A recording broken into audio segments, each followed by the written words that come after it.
یکی بود یکی نبود. در یک دهکده کوچیک یه دختر کوچولویی بود که همه دوستش داشتن. تو قلب همه مردم جا داشت. روز تولدش مادر بزرگش بهش یک شنل هدیه داد. یک شنل قرمز پررنگ با کلاهی قشنگ.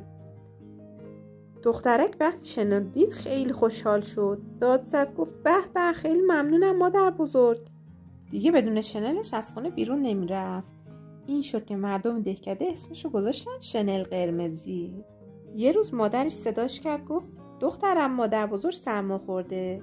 به دیدنش برو یک شیشه آب پرتقال با چند تا کلوچه براش ببر. بعدم سفارش کرد گفت حواست جمع کن. تو راه بازی گوشی نمی کنی، از جادم دور نمیشی، با غریبام حرف نمیزنی. چشم مامان. اینو گفت و از خونه بدو کرد اومد بیرون. هنوز پا به جنگل نذاشته بود که یک گرگ بدریخ اومد طرفش. کجا با این عجله؟ شنل قرمزی خندید و گفت رمش مادر بزرگم، آخه مریض شده. اینو گفت و دوباره راه افتاد.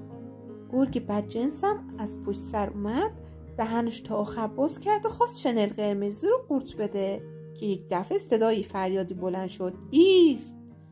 این صدای هیزم شکم بود که اون طرف وایستاده بود. تبرش هم بالای سرش نگه داشته بود.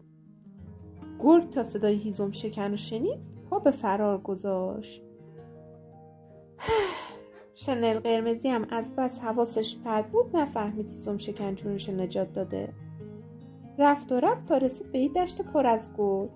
با خودش گفت چقدر قشنگ، خوبه یکم از این گلا رو جمع کنم برای مادر بزرگم ببرم، خیلی خوشحال میشه. گرگ ناغلام که گوشاشو تیز کرده بود خوشحال شد. گفت من باید زودتر از شنل قرمزی به کلبه برسم.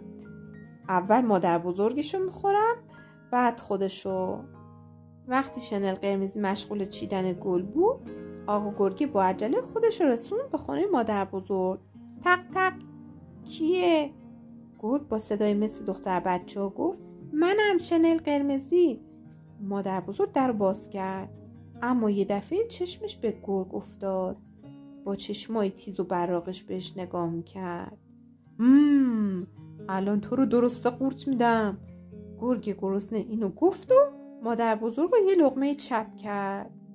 بعد یکی از لباسای اونو پوشید. زودم پرید توی تخت خواب. منتظر شنل قرمزی شد. یک کم بعد صدای تق تق در بلند شد. گرگ با صدای مهربون که همه رو گول میزد گفت بیا تو. شنل قرمزی داخل کلبه شد و پرسید مادر بزرگ حالتون چطوره، بهتر شدین؟ گرگ این بار با صدای کلفت عجیب گفت آه دخترم بالاخره اومدی، منتظرت بودم. شنل قرمزی گفت وای مادر بزرگ، صداتون بدجوری خراب شده. گلوم درد میکنه عزیزم. بیچاره مادر بزرگ. عیبی نداره، عوضش من این گلا رو برای شما چیدم. این کلوچه و آب پرتقالم براتون آوردم تا بخورین. آقا گرگ گفت وای تو چه مهربونی دخترم، بیا جلوتر تا صورت رو ببینم.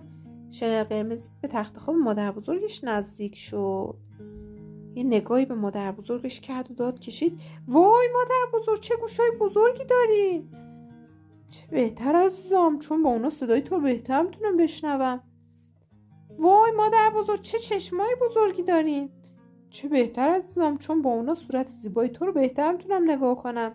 وای مادر بزرگ چه دهن بزرگی دارین. چه بهتر عزیزم، چون با اون تو رو بهتر میخورم. یک دفعه گرگ مثل فنر از تخت خواب بیرون پرید. کمک کمک.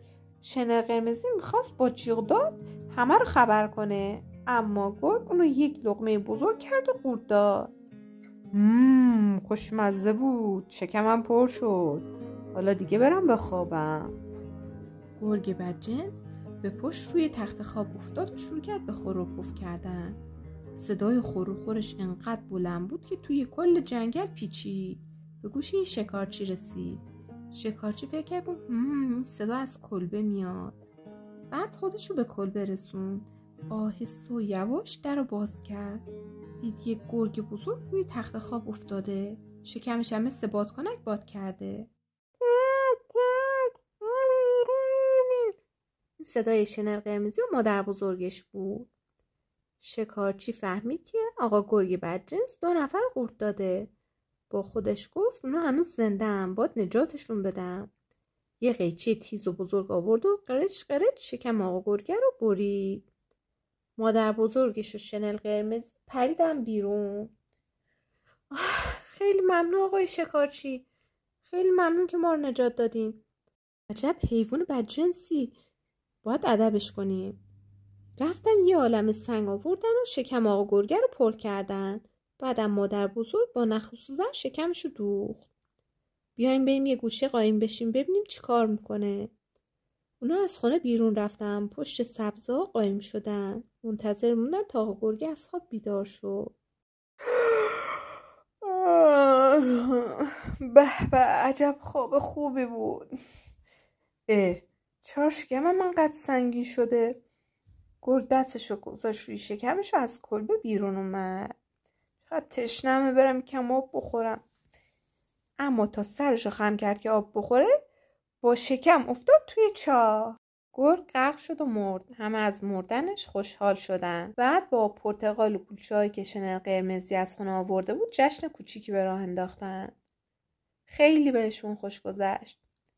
بعد از جشنم مادر بزرگ به شنل قرمزی گفت مستقیم به خونه برو. با غریبه‌هام حرف نزن و از جاده دور نشو. به حرف آقای شکارچی هم گوش بده. شنل قرمزی گفت چشم مادر بزرگ و بعد سرحال و خوشحال با آقای شکارچی به طرف خانه‌شون راه افتادن.